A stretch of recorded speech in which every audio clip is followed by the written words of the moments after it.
Magandang buhay sa lahat mga ka-agri. Welcome back sa ating channel. Ngayon po ay bulaklakan na ng variegated calamansi. Ang dami. Maglilipat po ako ng Marcoted Chico, you know. Ang dami ng ugat. Sasampul ako ng isa kasi ito yung isa ay mukhang overgrown na. Puputulin natin to.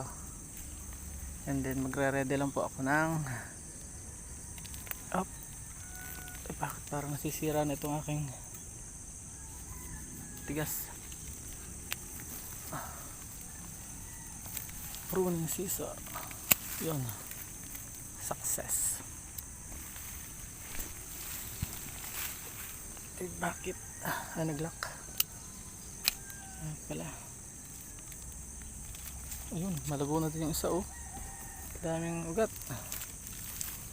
Sa summer na kaya pwede na itong i-try. Yan meron na po akong isa. Mahal po ito nabebenta namin ito na 600 ang isa. Ayan, yan ang Marcoted Chico. So may bulaklak na.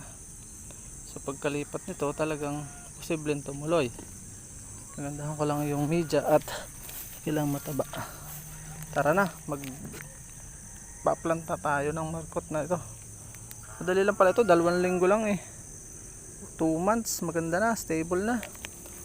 Let's go, doon tayo maglilipat at nandun yung mga potting media ko. So ayan mga kagri, magta-transplant na po tayo. Gamit ang gunting at plastic. May mixture na po tayo. Guntingin lang natin ito. Ang dami ng ugat. Wow.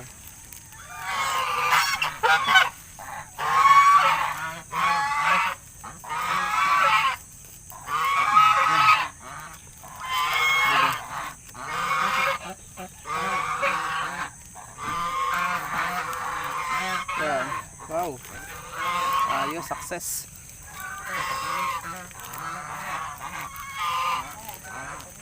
Ha?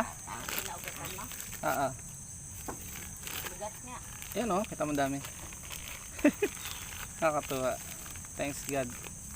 2 buwan lang yan mga kagri buhay na. Pag hindi mo yan nilipat, transplant, mamatay po yan. Mabubulok. Kaya nakita natin, ispatan natin, lipat agad. So, ready muna po tayo ng media. 2 pala ito. Marami tayong mga nursery videos at mga video sa halaman, kaya sundan nyo lang po yun.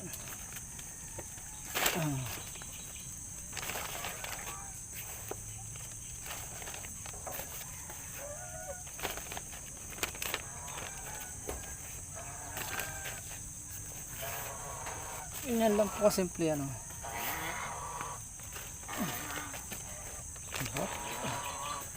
medyo dito sa pagitna para mayroon siyang pwersa.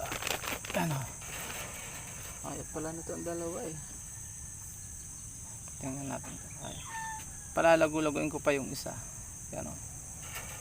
Sadya po ang kalamansi wala namang mayor pag ganyan na siya, yung kalumandar ang may mayor lang po ay yung seedling, pero mga budded wala po medyo.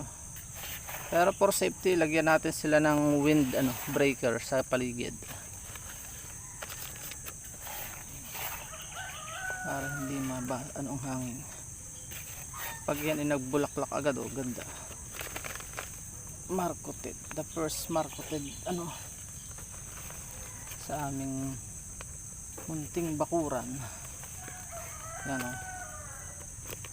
diba meron na tayong bagong hindi na po yan malalanta lang po yan, pero tutuloy yan. So, yan.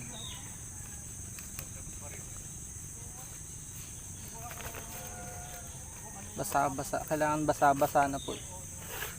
Basa pa naman po ito media. Opo.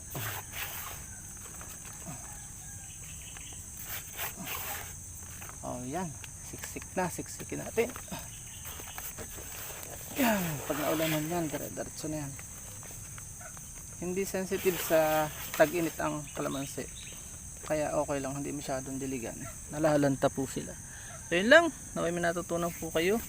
Kung kayo napagpala sa video ito, ano pa hinihintay mo, i-share mo na po ito para dumami sa ating mga kababayan at tayo ay sama-samang matuto at umasenso. Paalam and God bless.